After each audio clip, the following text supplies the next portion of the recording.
Welcome to SG Investment. Our channel is dedicated to helping you make informed decisions about your money and to guiding you on your journey towards financial success.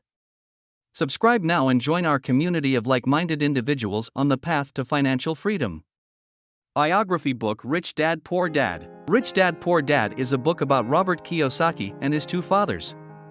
His biological father, Poor Dad, and his best friend's father, Rich Dad, and the differences in how they think about money and investing. You don't have to have a large income to be rich, and the rich make their money work for them.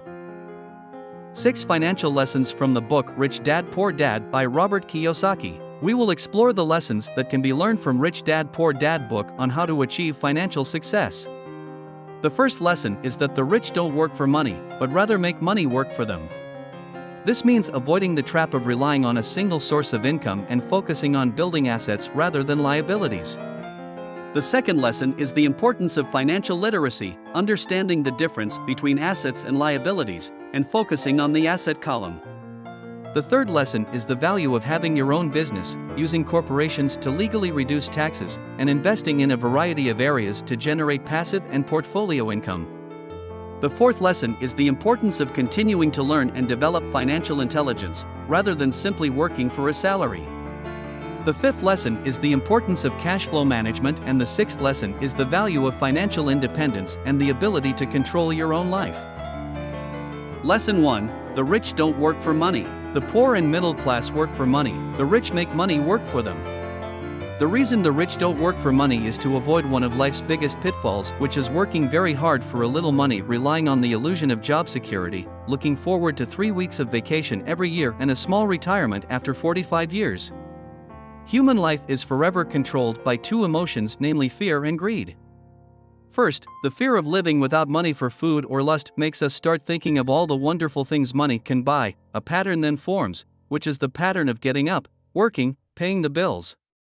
Offer them more money and they will continue the cycle of increasing their spending, which I call the rat race. Rich people see what everyone else misses, and the sooner you forget you need a paycheck, the easier your life will be. Lesson 2: Why teach financial literacy? It's not how much money you make, but how much you save. The rich build assets, the poor and middle class build liabilities but think they are assets.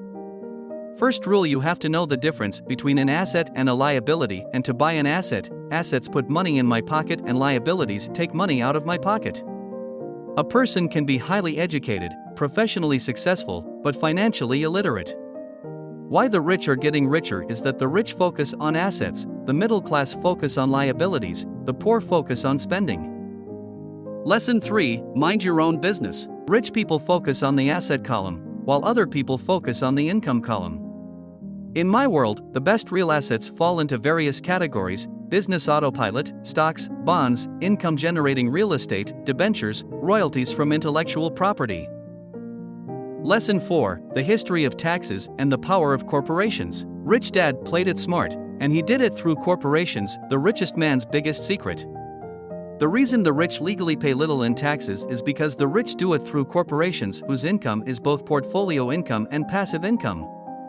Every penny in my assets column goes toward good work, working hard to create more jobs and buying me new liabilities.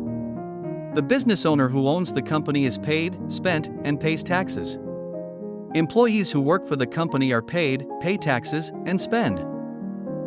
Lesson 5: The rich invest money. Oftentimes in the real world, it's not the smart ones who excel but the brave ones. The story of a young man named Alexander Graham Bell. Bell has just patented his telephone and faces typical startup problems as the demand for his new invention is enormous. Needing a bigger company, he approached Giant Western Union and asked if they would buy his patent and small company for $100,000 for both. The president of Western Union scoffed and belittled him, saying the price was unreasonable. Next came history: a multi-billion-dollar industry emerged and AT&T was born. Which sounds harder to you?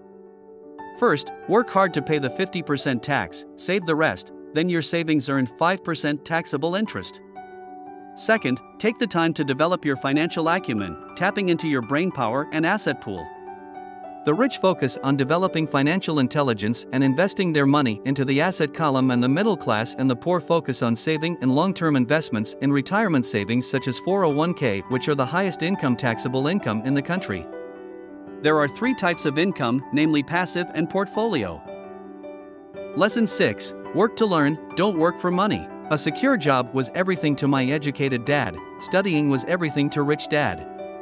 Poor dad loved the idea of becoming a specialist, so he was so excited about getting his doctorate. He often confessed that school teaches people who learn more about their shortcomings. Rich dad encouraged me to do the opposite. You want to know a little about a lot of things, was his advice, which is why Robert works in a variety of areas at his company. The key management skills needed for success are cash flow management, systems management, and human resource management. Conclusion. In summary, the book Rich Dad Poor Dad by Robert Kiyosaki teaches several financial lessons, including the importance of making money work for you rather than working for money, the value of financial literacy and understanding the difference between assets and liabilities, the benefits of having your own business and investing in a variety of areas to generate passive and portfolio income, the need to continue learning and developing financial intelligence, the importance of cash flow management, and the value of financial independence. The author emphasizes the importance of building assets rather than liabilities, and using corporations to legally reduce taxes. He also encourages investing in various areas and being brave in making financial decisions. These lessons are presented through the lens of comparing the financial habits and philosophies of the author's rich dad to those of his poor dad. Thanks for watching. Don't forget to like, comment, and share.